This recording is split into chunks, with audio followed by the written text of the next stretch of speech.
Today we'll be talking about invasions of competent species onto naive habitats, species which are able to colonize and rapidly conquer these habitats, ensuing all sorts of rapid ecological change that is very difficult to quantify and that can lead to a tremendous amount of ecological destabilization.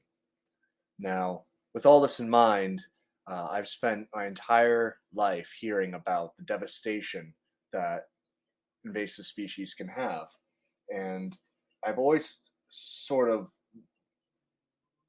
had the suspicion that there needs to be a certain evolution of thought in how we, particularly the West, deals and addresses with invasive species, not only in fully evaluating the criteria of their ecological impacts, both positive and negative, but in how we can react to invasive species and how we can manage them in ways which are not, one, do not hemorrhage capital resources, two, that have some sort of long-term ecological validity in what's trying to be achieved, and three, in a way that needs to have some sort of positive, needs to derive, the management needs to derive some sort of positive notion from the whole affair. And that's what we're here to talk about today, both in how to evaluate the effects of invasive crayfish species and potential reevaluations of thought, and how management can lead to good things and not necessarily just trying to mitigate bad things.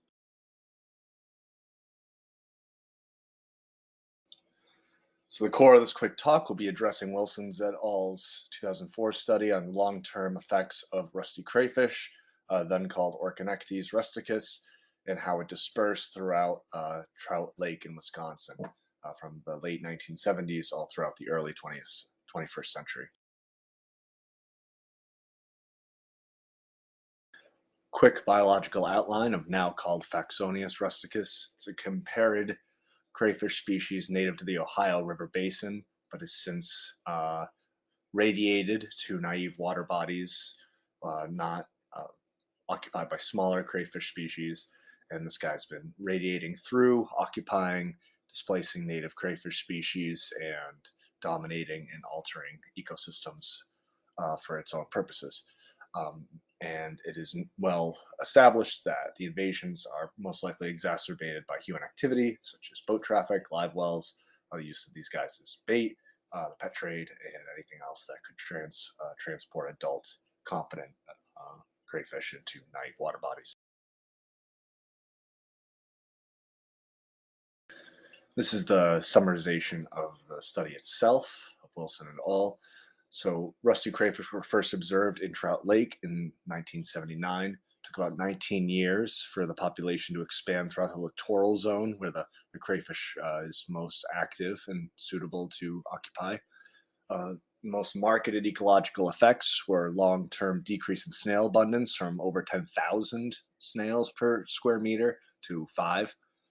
Decrease in benthic invert populations of dragonflies, amphipods, trichoptera, decrease of some charkid fish species, which are thought to share prey with the crayfish, and then decrease in macrophyte species richness due to supposedly crayfish activity or the reduction and destabilization induced by the crayfish. And then, of course, severe reduction of native crayfish species, Orconectes precambarus and Orconectes virilis, and then overall increase in crayfish abundance as a relative success of rusticus.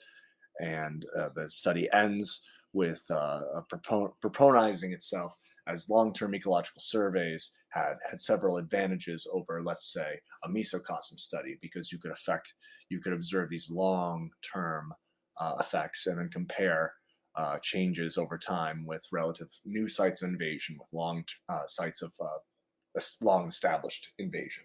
So in many ways, this study was, in my opinion, very effective in demonstrating the various ecological effects and allowing for several rosebuds of future studies to branch off as to, okay, now that we have this change in species richness and the benthic macrophytes, how would that change the primary productive characteristics of that section of Trout Lake, etc. One thing that the study did not adequately address, mostly because perhaps it wasn't super well known at the time, but was the spread of crayfish plague and how Orconectes rusticus might play a role in introducing that naive pathogen that would further reduce crayfish and other native freshwater crustacean species in the area.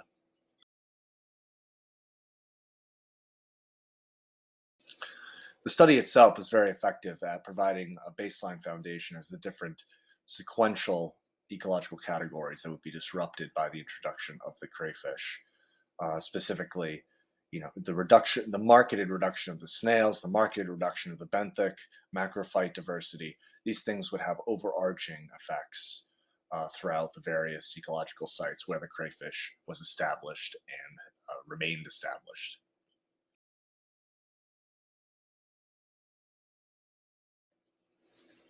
And then here we see rusticus being evidence for rusticus being a textbook invasive species versus a rather just an introduced species, where we see an absolute reduction of the two native crayfish species, driven either by competition, direct predation, or by introduction of the novel pathogen crayfish plague.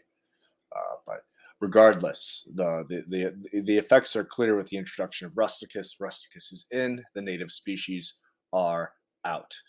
The study establishes that when you have one of these devastating invaders come in, it will usually be just a matter of time in scale of whether or not, but they will become the dominant species, especially ones that repeat this pattern in diverse or ecosystems throughout wide ranges of introduction. So, what is the path forward? Is it all doom and gloom now that it's pretty well evidenced that species like rusticus and other competent invasives will come in? And even if there is intervention or prevention, it seems just a matter of time before they become the domineering agents in so many ecosystems. So, what do we do then? Um, well, this is one of those times where I think a change of perspective is sometimes necessary. Do we look at the European earthworm with hatred when it crawls through North American, soils, even though this was introduced? Do we hate, rainbow trout, even though we continuously stock them in waters where they cannot and should not reproduce, or even in areas where they do reproduce and arguably shouldn't? Um, Two paintings before you, both by American painter Thomas Cole during his Course of Empire series. The left is Arcadia. The left is the wilderness, the savage state, untamed, unaffected by the transient power of man. And on the right is the pastoral state, where you have two things that are similarly the same, but when you look closely, they are very, very different. And one includes a recognition that man is humanity is a governing and impetuous force on this planet. And besides resigning ourselves to self destruction, I think that it's a little healthy to an extent to realize that because of our occupation of every single nook and cranny of this world, that comes with consequences. And the spread of rusticus and other invasive species is one of the hallmarks of that responsibility. And as opposed of just looking at them with a sense of doom and gloom, we should of course try and quantify the negative effects and in all effects that they'll have on the ecosystems that they're introduced to. But it is a matter of perspective as to where we go forward once those effects are somewhat comprehended. And instead of weeping over the loss of the savage state, which will never come back, potentially we can seek to work with the state of that, the reality that is, and seek pastoral, seek a reconciliation for what has happened. And for the following invasive species, really quickly, I would like to propose some examples of such a reconciliation.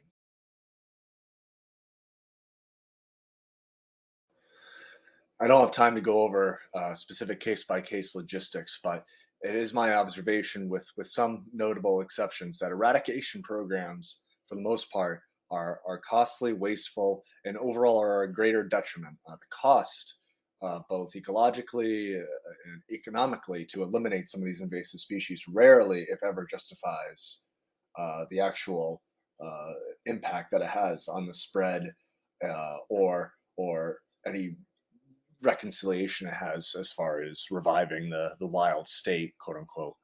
And one thing that I liked from this paper that I read was a functional eradication framework addresses the urgent need for conservation action in situations involving high priority invaders, but in a way that achieves the greatest conservation benefit with best possible use of available management tools. Now, that's all nice and good in an abstract sense, but I'd like to go through some specific examples of very loose eradication programs, if you can call them that, which address that very goal. We'll start with Faxonius rusticus, the rusty crayfish. So many people, I found several recipes out in the Midwest. I myself have trapped these guys, and eating them is just an absolute delight. That's the big advantage of having a big invasive crayfish. They can be treated like other species, and they can be cooked up, boiled, and they taste absolutely delicious. So if these guys are spreading at such an unadulterated rate that they are affecting these ecosystems, then may I suggest recreational, if not industrial, fishery for them. Because if we are going to be responsible for their spread, then we should be responsible for capping their natural production as well. And especially with tasty crustacean species, that this is so effectively done that I would love to see studies that would compare opening and encouraging recreational fisheries and industrial fisheries, and seeing how that would cap the or induce its own ecological change as far as mitigating the spread of these guys, or at least finding a way to somewhat regulate them in the absence of conventional controlling predator.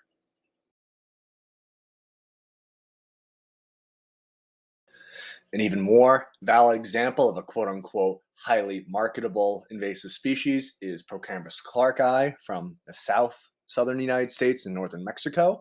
This is spreading throughout the northern American continent, as well as several sites in Asia, Japan, China, Taiwan, and then, of course, several sites in Europe as well, where it has been responsible for huge reductions of native European species by introducing novel pathogens like the crayfish plague. But it is also the basis of a multi-million-dollar aquaculture industry, and these guys are absolutely fantastic. To the point where it is now well known that China intentionally introduced these guys into their waters to start an aquaculture slash fishery industry for them. So these guys, even now, are being complained about, and state agencies are spending money on tracking and eradicating them in new novel waters, where their introduction is pretty much universally known that once they show up, it's just a matter of decades before they establish themselves and they produce generations that are adapted to that particular environment. So, with that known, perhaps instead of just trying to stop this invasion, we should perhaps try and plan for their eventual establishment and already start the proactive fishing of them. And the worst case scenario is that you'll simply stem the spread of these guys while establishing the initial fishery for them. So it's an interesting give or take. And Procambus clarki is one of those examples of an extremely robust invader that pretty much has universal food value in most cultures. A little bit around here in the northern United States, where I'm from, a lot in the southern United States, and incredibly so over in Asia, particularly China. Paper I loved reading for this presentation that couples well with the Wilson et al. 2004 is this one, a proposal for feasible exploitation of red swamp crayfish in introduced regions. And this basically proposes that instead of just having a recreational fishery for Procambus clarki, that governments shift their efforts into establishing an industrial fishery for them, converting what would be a huge ecological and therefore economic liability and converting it into at least an economic resource. And then this paper was awesome because it was assuming that that would be the case, and then trying to establish what the possible environmental effects would be from establishing such a fishery. And it came to the conclusion that such a industrial fishery really would fit the framework of an invasive species mitigation effort that would uh, produce some sort of economic revenue, justify and fuel its own existence, and would be coupled with a minimum or at least acceptable amount of environmental risk associated with it.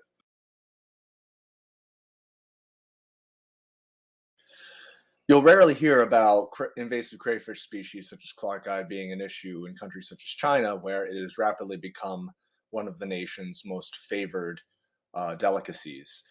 Here we see annual crayfish celebration festival where 1 ton of crayfish have been assembled on this table in the shape of, a giant Precambarus crayfish. And here we see where, albeit it's a very extreme binary to the Western experience with invasive species, where the invasive is intentionally cultivated at the sacrifice of native populations and native ecologies. But you can see here that this is a re-embrace, which, to a degree, is somewhat admirable because if we had the same level of fervor, we could easily eradicate or at least stem the spread of several, at least of the larger, more charismatic invasive crayfish species. If they were just being gobbled up by hungry Americans as they spread, I very much doubt that they would have such a universal conquest over many of our waterways.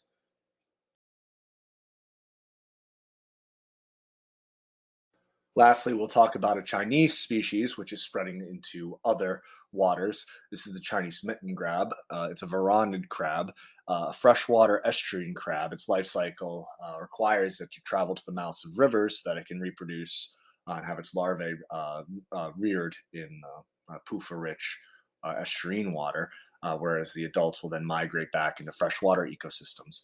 Now, this guy has now been spreading to various foreign waterways, including the eastern United States, and it's being met with incredible levels of scorn because of the potential effects it's going to have. Oh, its burrows are going to take out our waterways. It's going to take out bait. It's going to attack the commercial fishing. It's going to have all these negative effects, and certainly these are to be true. But with a crab like this, with such a complex life cycle, where there obviously will be population bottlenecks when it needs to reproduce at the river mouths.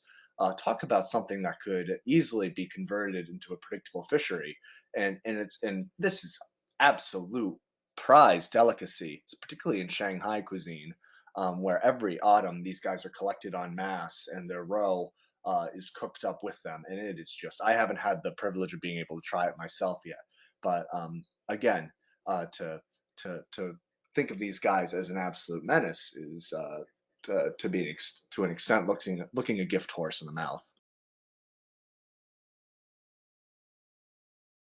This is an article actually from an old employer of mine, Cops Island Oysters, where the East Norwalk, Connecticut, Chinese mitten crabs are found, and there's this whole campaign to report them and how dangerous they are. And I'm not saying that we shouldn't quantify the effects of invasive species. We absolutely should. And the Wilson paper is a fantastic mechanism to do so, where you can provide this broadband framework of all the various effects that will be produced from all these direct causal relationships that the invasives has with various other native fauna and flora. But still, there's a necessary maturation, I do believe, to evolve how we look at invasive species, to stop looking at them as these inevitable locust swarms of doom, and start looking at them as inevitable realities, as the new ecology that we are indirectly creating through our human presence, and to plan uh, with an open mind, both trying to mitigate the negative effects and amplify the positive effects that these species may have, and trying to find economic solutions. Whereas if these invasive charismatic species are spreading at an unadulterated rate, well, then perhaps we should mirror that with our own spread and our own ravenous consumption, and perhaps by mirroring that, by having our own Chinese mitten crab fall festival in Norwalk, Connecticut, and all throughout the East Coast, we can really find a new level of pastoral, where we're no longer looking at the spread of invasive species with horrified grip breath, but we're always proactively developing solutions to take their biomass, find ways to collect it, spread it, mitigate their negative efforts, and to reconcile that and utilize it, because that's the truest way to make lemonade out of horrible situations. And like all invasive species, we too must find a way to reconcile our excuse for conquering this new earth.